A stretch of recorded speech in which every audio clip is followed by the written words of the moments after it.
bought houses? Anybody bought a house you really liked? It was in good shape? Anybody ever had that experience? That's a real blessing when you walk in and buy a house and somebody's taking care of it. Lauren and I in 2016, we bought a house. Somebody had deeply cared for that house. They'd owned it for 20 plus years. Beautiful house and taking care of it. I felt a responsibility to take care of that work. I didn't do the work. I didn't do all that. Yes, I bought it, but I couldn't have bought all the hard work that they put into it. There was no amount of money I could have paid to take care of what they had done, and so I felt a responsibility to steward that, to take care of that. On the other hand, you go back to our first house in 2008. It was a house that had been foreclosed on, deeply neglected. Somebody had flipped it, but very poorly. And we were young and stupid and bought it. But it was not stewarded well, and that house was not such a blessing. Now, I will tell you, by the end of 8 years of that house, it was blessed, and someone else is enjoying it now. So it turned it around. So I think we want to think about within our lives all these things we have. I know we quote own things, cars and homes and clothes and whatever it is, but the reality is we're stewarding everything we have because ultimately it's all God's. And if you think about it, everything we have today, someday someone else will have. If you think about that, our clothes, our cars, and you think, well, maybe some of it gets thrown away. Yeah, well, then somebody's managing the landfill. Everything we've got today, everything we're holding in our hands, somebody else will inherit either our good or bad stewardship from that.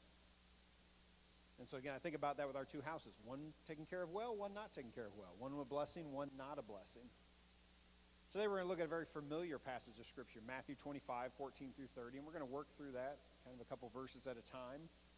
It's the parable of the talents. You're familiar with that probably, but the context here, there's several parables before this. Jesus is talking about the coming of the kingdom of heaven. He's talking about these three parables, this idea of being ready, of expecting, of being prepared for the return of the Lord. And the parable of the talents continues that. So if you want to look at it in your Bible, it'll be on the screens as well, but it's Matthew 25, 14 through 30. So let's read through some of these verses here. It says in verse 14, "For this is the kingdom of heaven," continuing that theme, "is like a man about to go on a journey. He called his own servants, and he entrusted his possessions to them. To one he gave 5 talents, to another 2, and to another 1 talent, depending on each one's ability. Then he went on a journey." So we have the rich individual here. He's got his money and possessions. He's about to leave the country, the region. We don't know, but he's going to be gone for a while. And so he's going to pass out his resources, his money, to his servants here. Now, we don't know exactly what a talent would be. It could be a weight of gold. That was one option. It could also signify 20 years worth of a laborer's work. So if you took 20 years at $50,000 a year, that's $1 million. Let's use that sum because that maybe helps. Like a talent. I don't know what a talent is in terms of weight or gold or stuff. So let's say he's given $5 million to one servant, $2 million to another, and $1 million to the last. That's kind of a lot of money. I don't know about you. Nobody's ever just handed me $1 million and said, manage that. I must not be quite worthy of stewarding that just yet. So he entrusts all this money, and he wants it to make a return. He wants it to have some investment while he's gone. He's not just going to bury it in a chest and say, hey, let's just lock it in the closet. It'll be there when I get back. Anybody know about inflation? It's this principle that if you had cash, say you had $1 million in 2020, you can't buy as much now with the same $1 million today, can you? So there's this principle that the master here, he wants his money working. He wants his resources put to good work. He doesn't want them to sit and become wasted. So he's taken $8 million, and what's interesting about that is he doesn't divide it up equally. You notice that? Take $8 million, it'd be about $2.6 million per servant. He could have done that. Hey, you get a third, you get a third, you get a third. But he divides it out depending on each one's ability. One commentary I read said, in the kingdom of Christ, not all are created equal, nor is everyone expected to perform at the same level of confidence, but all are expected to do their best as faithful stewards. I don't know how to understand it or comprehend it, but the reality is we're all going to get different things. We're all getting different amounts of stuff. Why? I don't know. I assume God's got a plan and a purpose for it, but we're all going to get different things. So we don't want to get hung up on going, well, why don't I have what someone else has? You know, the second servant could have said, why do I have $3 million less than the first servant? That's not fair. Our first lesson we can learn from this is that all of us are given different things to steward, but we're all expected to use them wisely. The expectation was the same. They were all given this, all expected to do something wise with it, but they were given different amounts. See, in this life, some of us have more to steward, some of us have less. It could be money, but it could be time. Why do some people live to 90 and some people live to 60? I don't know. Why do some people have 3 homes, some have 1? There's so many things I don't have an ability to understand why it all is distributed, but I do know God's given something to us. We should steward it. I was thinking about even with kids. Some have 1, some have 4 or more. You can decide if that's a blessing, whichever way you want to be on that. But we all have different things to steward, and it's our responsibility to use them wisely. See, God's designed each one of us for a purpose. Some will look like big purposes. Some will look like small purposes. Sometimes do you ever get into weighing that? Well, my job's not very important. I just this. Well, it's obviously important because God's given you a passion and an ability to do it. We shouldn't despise small things. And even if we start small, it doesn't mean things don't get bigger. So big or small, what God has designed us to do is very important. I'd say we need to be very careful not to despise what God's given us to do in this life. Because if we just sit around looking at what others have, we can be very discontent very fast. Scrolling on Facebook, I don't have that. I don't have that boat. I don't have that car. I want that lake house.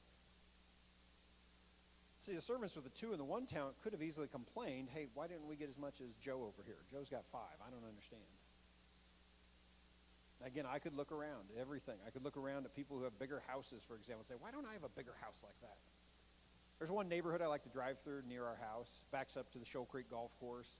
And there's these beautiful big houses. And I drive through, and there's lots of trees, well-manicured yards, big houses.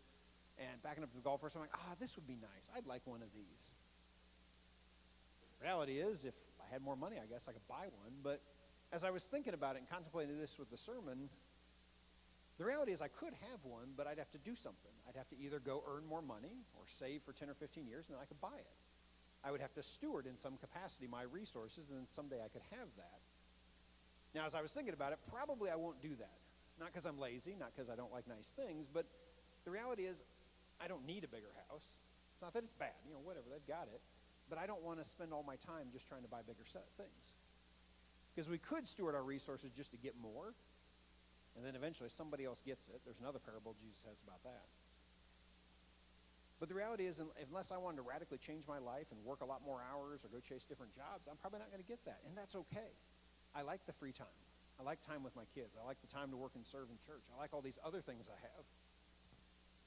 So we've got things to steward. And again, just because it's not big or fancy according to world standards doesn't mean we're stewarding poorly. That's sometimes the other trap we fall into, that, just because they have a lot of money means they must be doing really well or doing something right. Well, maybe. Hopefully if they're honest, hopefully if they're hardworking, yes. But just because someone has money doesn't mean they have more favor with God. Doesn't mean they've somehow been blessed more than us. Just means for whatever reason they have more. 5, 2, and 1. We're all given different things. The servant who got 5 talents must have done something to earn that trust. I don't know if we ever think about that. Is this servant a little older, a little wiser, more experienced? Has he done something in the past to merit this trust? Again, no one's walking around giving me $1 million and saying, hey, manage this for me and see what happens. He must have done something that earned that trust. Second servant, okay, he's not done as much. The first guy's a little older. This guy's maybe more middle-aged, a little younger. And then the third, maybe even less. Maybe even the third servant's unproven. Maybe he's never done anything to this point, but he's like, you know what? I'm going to give this guy a chance. I'm going to see what he does. Not all of it. I'm not giving him 5. I'm giving him 1. Now, so this is kind of a hard idea here, but if you look at what you've been given to steward in this life, and if you don't like it, what's likely you have what you have because it's what you've proven you're worthy to manage.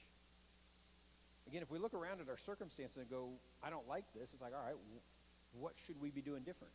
How should we be managing what God's given us to get different results? I think about, too, it's not always just us, because it does matter what's been done in our lives before. My grandparents, my parents, people sacrificed. That helped me. And so I think about that, too. What am I managing and leaving for my kids? What legacy, what inheritance, what am I passing, not just money, what am I passing down for them?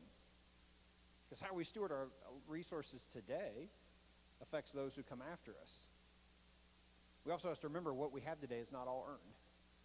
Very few people are truly self-made, self-made millionaire, whatever. I get it. People work hard. People invent things. But usually there's something that helped them along the way. I get to run a business. I told you, an accounting business. I didn't build that. My parents did.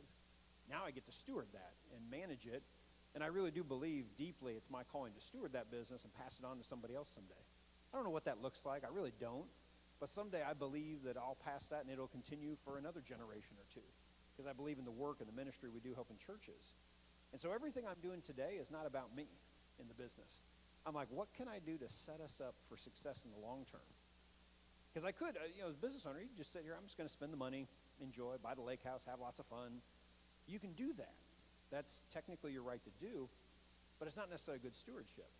So I'm looking, what can I set aside? What can I push forward that, future generations, they'll reap a benefit? The trap we have in this world is we're always trying to compare ourselves to others. What do they have? Why can't I have it? I want to get that. I would tell you, don't ask God for what others have. Ask God for how you can use what you have to its fullest potential. Again, don't ask God for what others have, because I'm tempted at this. I was listening to a podcast yesterday, and there's a gentleman that I happen to know who he is, who was interviewed. I really respect him. He's a church leader in the Nazarene world. And I was listening to him, and I'm like, man, I wish I was that guy. I wish I could do what he does. He mentors pastors. He leads churches. He plants churches. I wish I was him. And that's not a bad thing. He's a great guy, and there's things I can emulate from him. But I also felt God kind of saying, I don't need another him. His name's Eddie. Eddie's a great guy. I said, I don't need another Eddie. I need you to do what you're called to do. Eddie's obviously in place to do what he's called to do. I'm in place, hopefully, to do what I'm called to do. So again, don't ask God for what others have. Ask God how you can use what you have to its fullest potential. Now, let's go back and look at the verses. We've had $8 million distributed. 3 guys. I love at the end of verse 15, it says, immediately. That would be without hesitation or delay. The man who received 5 talents put them to work and earned 5 more. It didn't say he went out and developed a 5-year business plan. It didn't say he went out and got some consultants. He got a focus group. He got some guys together and asked them stuff and had some planning and dream sessions and went off on a wilderness retreat and yada, yada, yada. He's like, immediately, the man who received the 5 talents put them to work and earned 5 more. In the same way, servant number 2 now, he got right to work. The man with 2 earned 2 more. No, but then verse 18. The man who had received 1 talent went off, dug a hole in the ground, and hid his master's money. We'll come back to him in a minute. The first 2 take seriously the task the master's given them. They have been entrusted with great wealth, and they work hard to increase it, not for themselves, but for the master. See, in our lives, are we working for ourselves, or are we working for our master's purpose, as in God's purpose? See, like it or not, everything we have is given to us by the grace of God. We don't own it. We just manage it on God's behalf. So I'll ask a question that might be uncomfortable. How many streaming services do we need to manage for the glory of God? Now, don't talk about my bank account. No, don't worry about what I'm doing. And I'm kind of kidding here, but think about that for a moment. Think about the things we invest in and spend time and money on. And I'm not saying it's bad. In my house, I got Disney, Amazon. Might be a Roku for my mom's house with CBS. There's some things there. But I'm not saying it's bad to have that, but the question is, how many of those do we need? I thought about this. Take $50 a month. That might add up to a couple streaming services. Might only be 1 or 2 the way things are going soon. It used to be a lot of them. But if you took $50 a month and put that in an investment that returned 5% a year, you'll double that money in 26 years. You'll put in $15,600. You'll get out an additional $15,764.96. I'm accounting, it matters, the pennies. But basically, you've doubled your investment in 26 years. Because some of us look at that, okay, these guys had these 5 talents. How'd they double it? Well, there's lots of ways to double things. Take any amount of money, $5,000, $100,000, $1 million, put it in an investment that returns 5% a year. In 15 years, you'll double your investment. Now, my guess is, any of us who are industrious, if we really worked at it, a combination of investing and hard work, we could double an investment if we wanted to. If we just took cash, go buy and flip houses. There's all sorts of things out there people do to invest and grow. But the key to return on investment is typically the work we put into it. And I think we make a mistake sometimes thinking we can only steward big things. Oh, I don't have to steward the $5. No one's going to miss that. $5 plus 5 plus 5 plus 5, it adds up. I hear this a lot. So I go to a lot of church conferences and church events, and I routinely talk to churches. I'm talking about accounting services. Hey, do you want some help? We'll help you. They're like, no. We're too small to need accounting services. We're too small to budget and manage those things. I'm like, yeah, quite the opposite. As Dave Ramsey would say, you're too broke not to have a budget. I would argue that there's a good number of churches in our world that are declining and shrinking, and they're sitting there complaining, why are we so small? Why is nothing happening? Oh, well, what was us? And I would argue there's a stewardship principle at work. I'm not saying it's every church in every case. It's not universal. But if these churches are finding they have less and less and less, I'm like, you're probably not using what you have well. In fact, my theory is all churches have exactly what they need to do the ministry they're called to do if they would just use it well. That gets into another hobby horse of how ministries spend and use money on mine. But again, I think we have stuff. And no matter how big or small, it's still something we have to steward. See, based on the teachings of the Bible, we as the church really should be the best stewards of money on the planet. Because of who we serve and why we serve. See, it wouldn't be simply to enrich ourselves, but to enrich the world around us. We should be working for the greatest good, which is God's will. And that should produce the greatest return. So these first two servants, they do well. They double what they have received. Oh yeah, but then there's a third guy. He went off and dug a hole in the ground and hides the money. Interestingly enough, this is not an uncommon practice in this time. I don't know if you've ever thought about, why did he dig a hole and hide it? Well, you don't really have banks in a traditional sense back in the first century. You don't have the big steel safes in your wall or whatever. So going and hiding a treasure in a field, there's some parables about that as well, is not uncommon. In fact, there was even Jewish law around what would happen if you dug up a field and found a treasure in there. There were different traditions in how you either got to claim it or if it belonged to the landowner or whatever. So this is not uncommon. So this is something that would be normal. People would expect it. He's trying to hide it. He's trying to keep it safe. Now, was he lazy?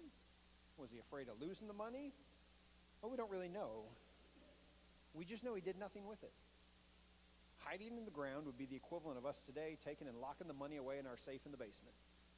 They got a big safe, you got it in the basement, you drill it into the floor, and it's 500 pounds, and like, no one's getting into this. You know, it's hidden away. No one knows about it. No one will see it. No one will benefit from it. I'm going to give you a hint where I'm going. This parable is not just about money.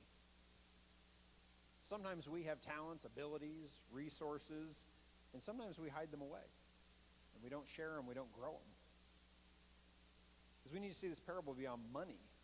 It's easy to quantify money and count it, but there are other things we have to steward well in life.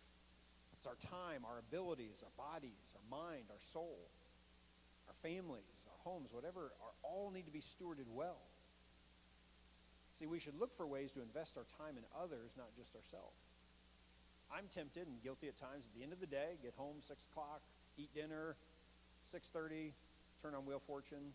Yes, we're that kind of old-fashioned in our house. And I don't want to do anything. And then I'm going to go to bed at about 9:30. I'm boring. I get it. There's a part of me that's tempted. That's all I want to do. I'm done. Now, I don't mind working hard during the day. I'll get up early. I'll get up at 5 a.m. and get started. You want to meet for coffee at 5 a.m.? Awesome. I love that. You want to meet for like drinks at 7? That sounds terrible. I want to go to bed. Kurt loves staying up late. Kurt's like, hey, you want to come over and hang out at 8? No, not really. I'm going to bed. I asked Kurt, you want to get up early and go do breakfast? No, I'm not getting up that early. Okay. Yeah, so. Our hours of like compatibility are like between noon and 6 or something. That's about the only time we see each other. So, but for me, like if I just go home every night, sit and watch TV, play on the iPad, that's not just good stewardship. Now it's okay. There is time. We have to have a break. We have to have a time to relax. That's good. But right now, like my son Declan, almost every night, you want to come play a game? No, not really, son. Actually, truth be told. Yes, I'll play a game with you. I'm actually not a board game fan. I never have been for, I don't know, whatever reason. But yeah, my son wants to play a board game. Sequence is a big one. I play chess. Chess is good because I can knock him out pretty fast. It's merciless. I'm just attacking and whacking him as fast as I can. I'm like, and we played, son. You were done. So he'll learn. He'll learn. It's toughening him up. The parent that I love, the fathers are applying. The mom's like, oh.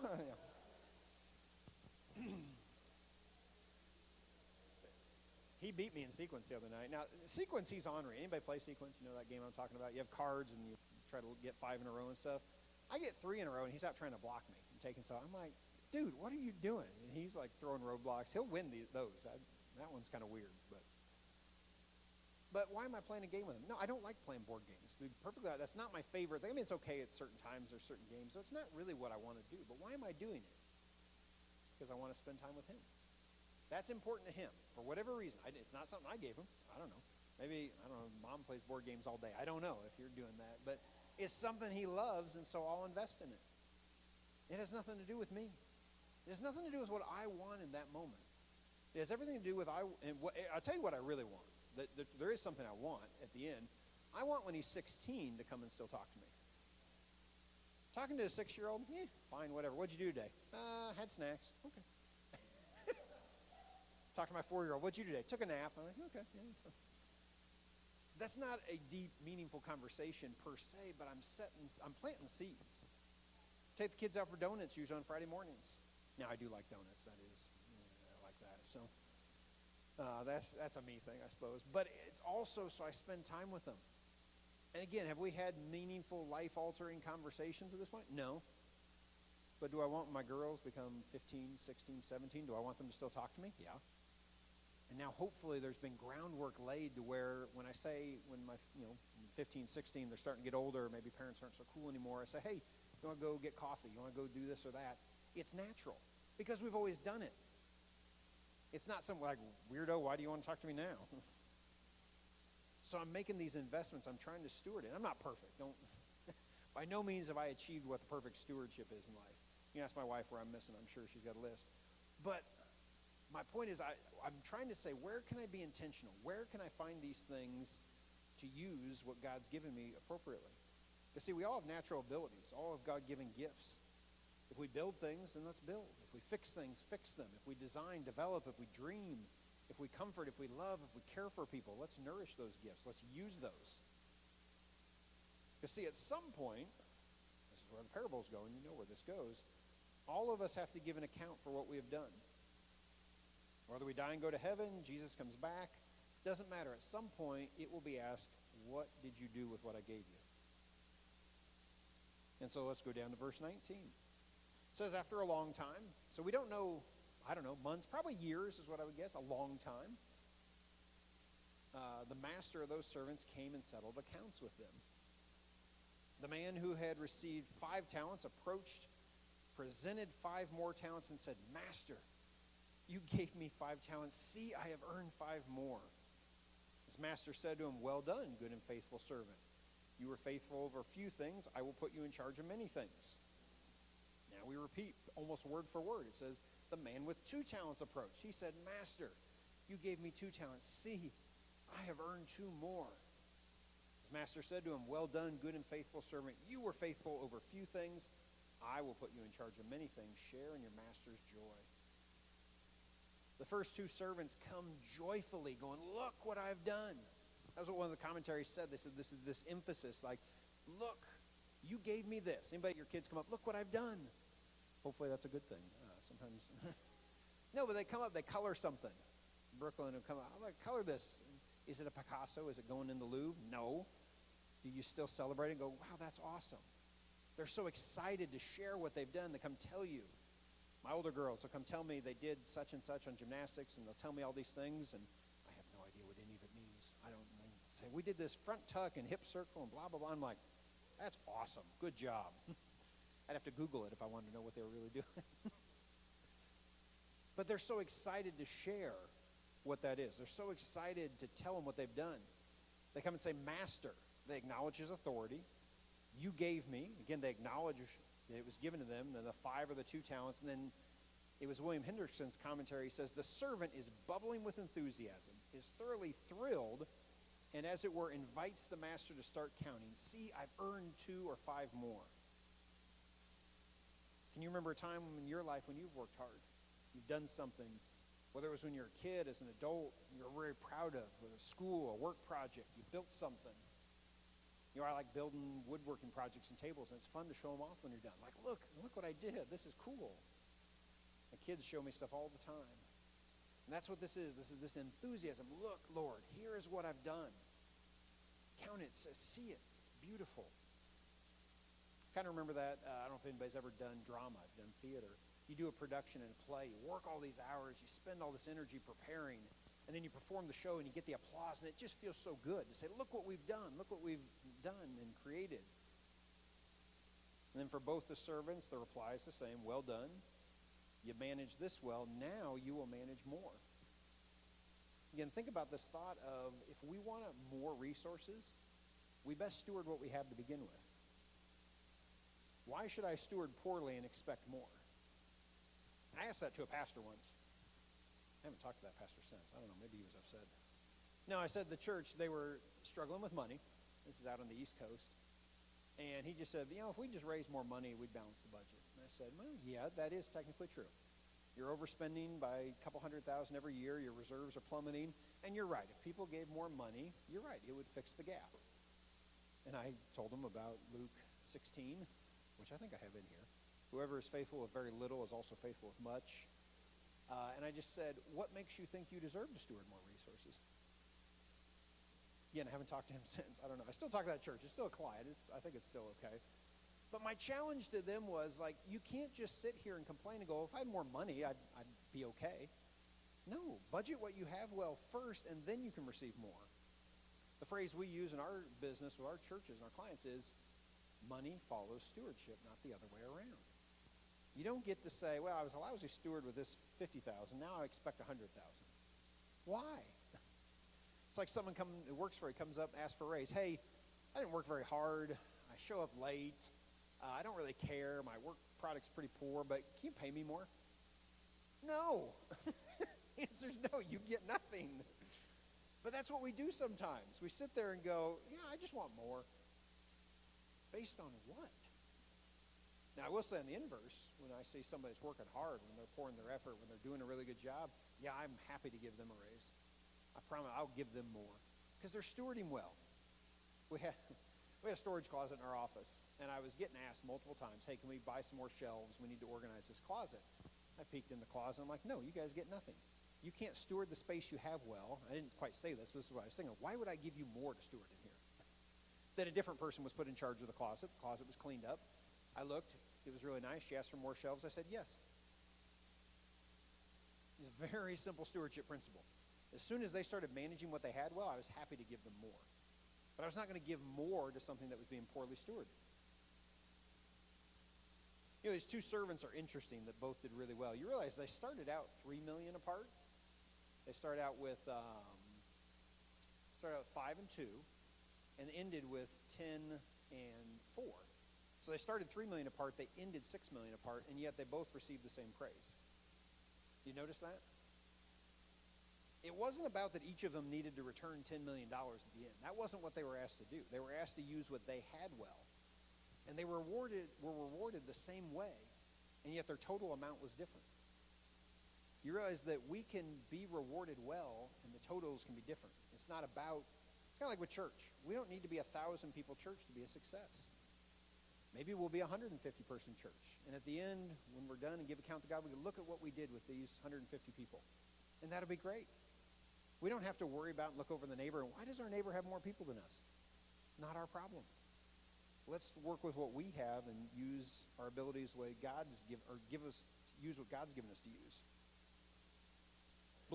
Bloomberg's commentary on Matthew says, those who have been good stewards of the time, material resources, and abilities God has given them, and then he puts in parentheses, not just with a tenth of these, can expect commendation, happiness, and eternal life from God.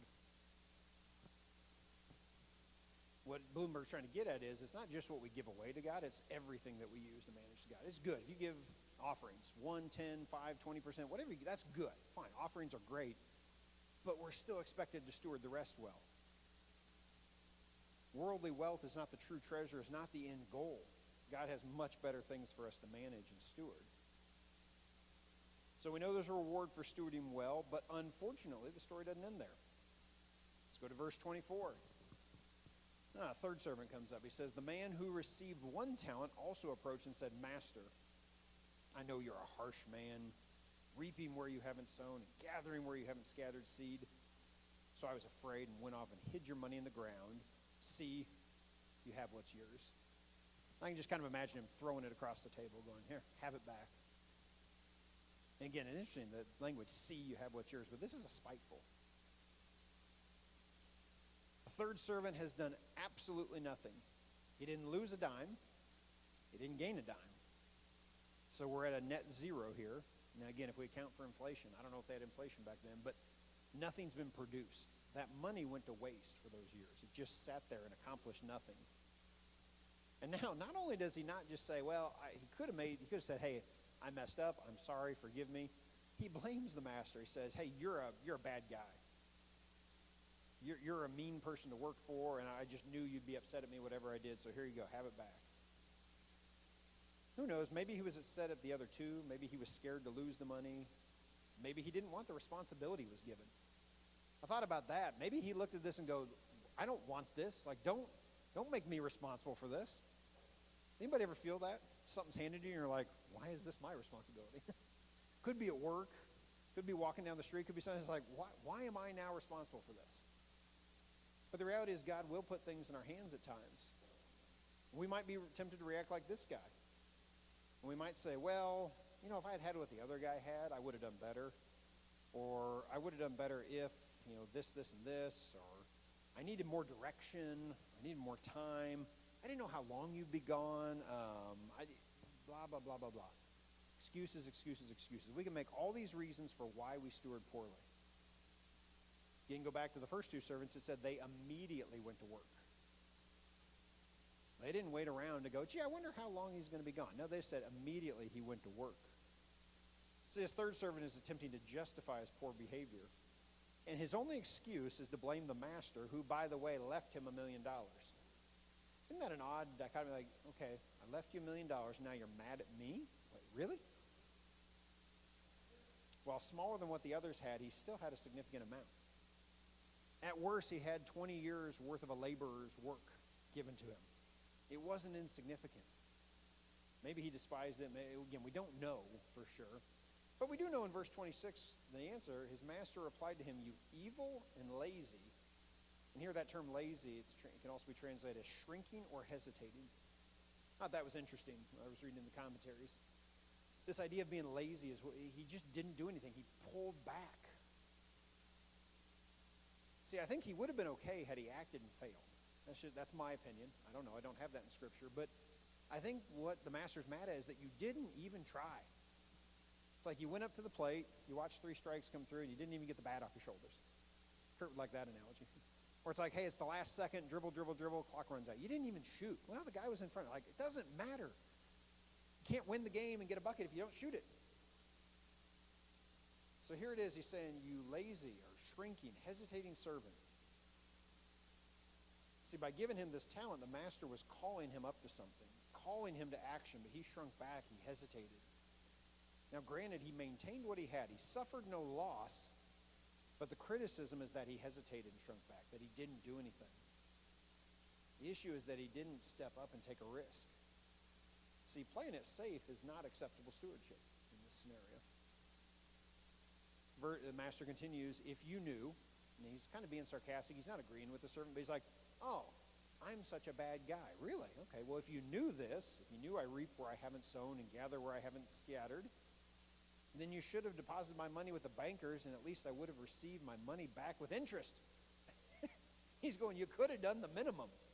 Like the minimum was go get interest. At least, now again, remember I gave you those interest figures. 15 years, that money would have doubled. I don't know if he was gone that long, but at least there would have been some return. That was the minimum. I'm thinking the other guys went out and did some work.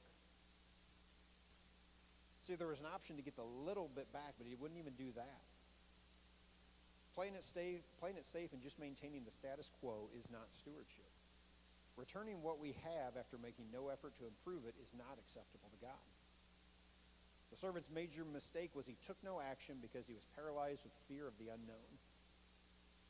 See, I believe at times, church, we're called to act by God, but we won't be told what the outcome is. My kids hate this. I tell them, hey, I want you to go do this. Well, why? I'm not telling you. Just go do it. We're going here. Why? What are we going to do? Don't worry about it. Just get in the car. Let's go. We did that to them the other day. It ended up being a trip. They were leaving town to go to Tennessee for the weekend. We didn't tell them until the last minute. And then they couldn't figure out what was going on. It was surprising. But some of that's on purpose, too. They need to understand that there's ambiguity in life. They need to understand they don't get the full roadmap. Sometimes you just take the first step, and then you figure things out.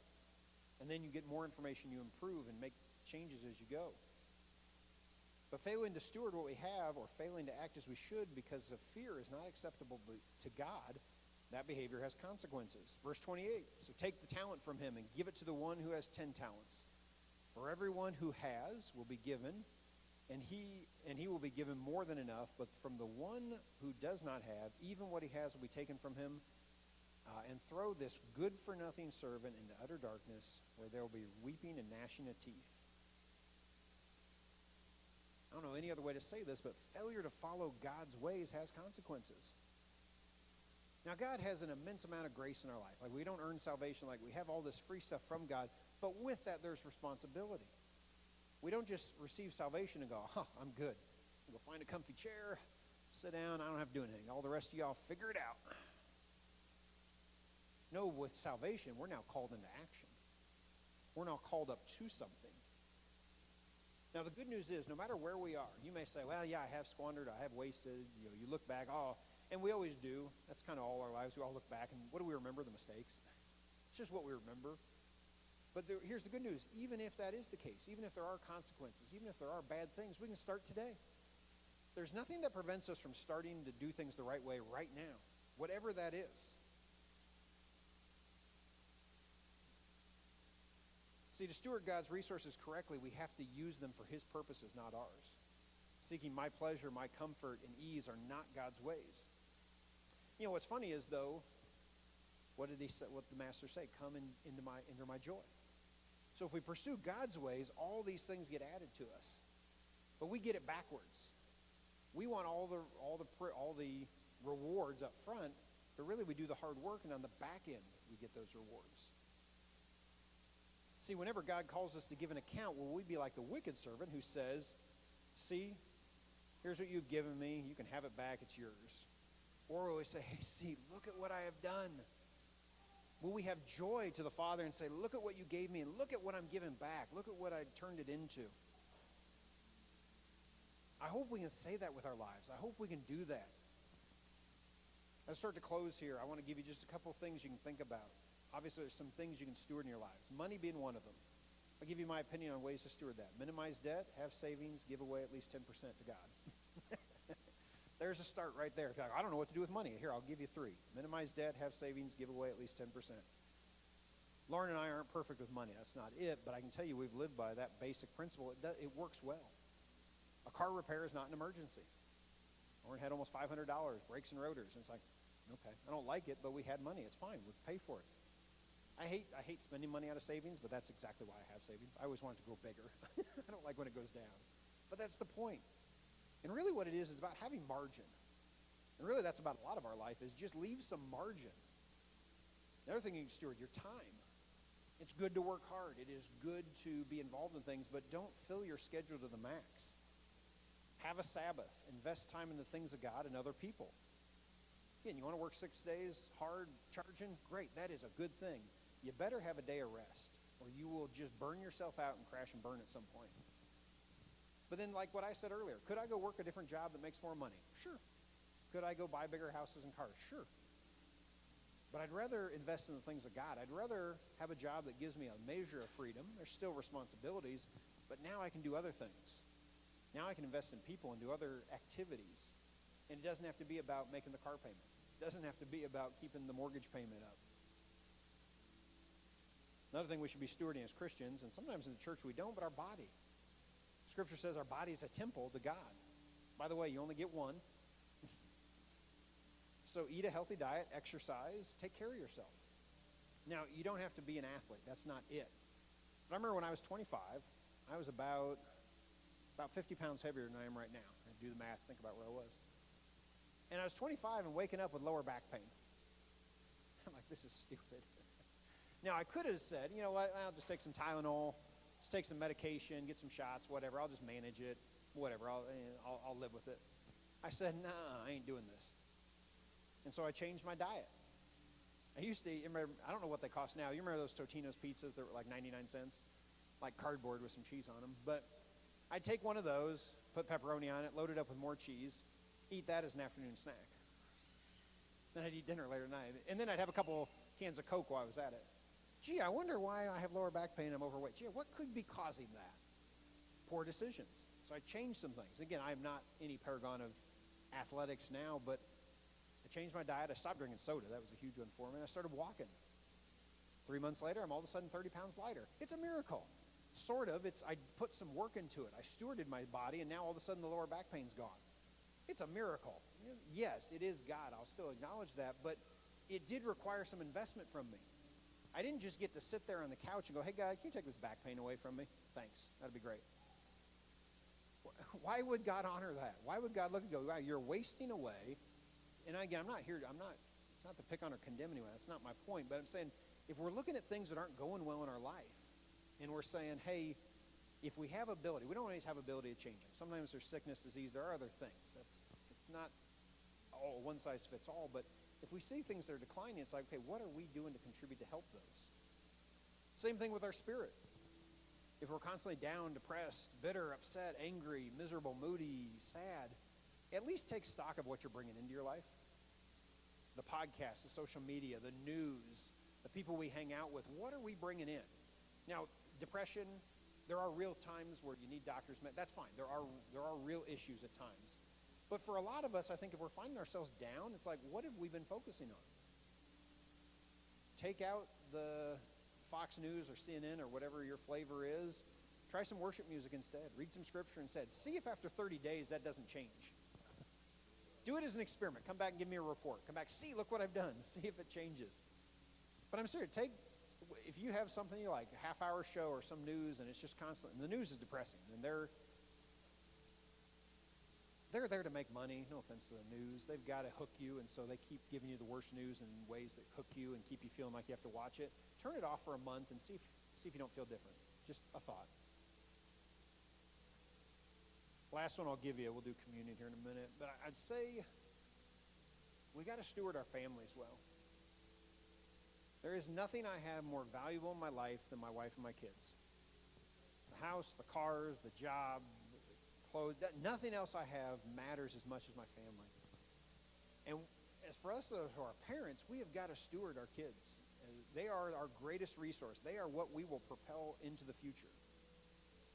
And I think too often today, we've let society tell us what should be going on with the kids. I see the memes and the videos on Facebook or whatever. Hey, I'm not a parent. I'm an Uber driver. I'm like, then you failed. If all you do is shuffle kids from one activity to another and let all these outside influences dictate your family and your schedule, I'm not trying to be mean, but that's not healthy. Don't let your kids run the show. Be a parent. Say no to some things. Our kids right now, they do gymnastics. That's a very involved activity. And that's fine. It's good. They're pursuing that at a high level. But I'm not going to let them start soccer. They're not going to go pick up violin lessons and start doing that. Like, you got to do one thing at a time. They want to do 3 activities, fine. I'm going to sit them down and say, you got to pick one. And you got to say no to the other 2. You know what I'm teaching them? Stewardship. I'm teaching them you don't have unlimited time and unlimited resources. You don't get everything you want. So now choose. And if you don't like it in 6 months, we'll do something else. That's fine. But I'm teaching them there's times and seasons. It's not my job to make them happy. There are times where we're at home and there's no activity in the evening. And we will sit and play board games or sit and watch a movie or a TV show. Those are beautiful things. And it's good to just be at home and have that downtime. They need to learn to not max their schedule out. So I just encourage your parents, wherever you're at with that, just pray. And really, if you want to know what to do, pray to God. Ask God for wisdom. If you're struggling, come see those who have done it. You can talk to Kurt and Brooke. They've raised kids. We got 2 that are doing out and thriving. Find other parents, and for anything, whether it's your job, whether it's anything you've got going on, if you feel like you're struggling, find someone who's doing it better than you that you admire and ask them for that help.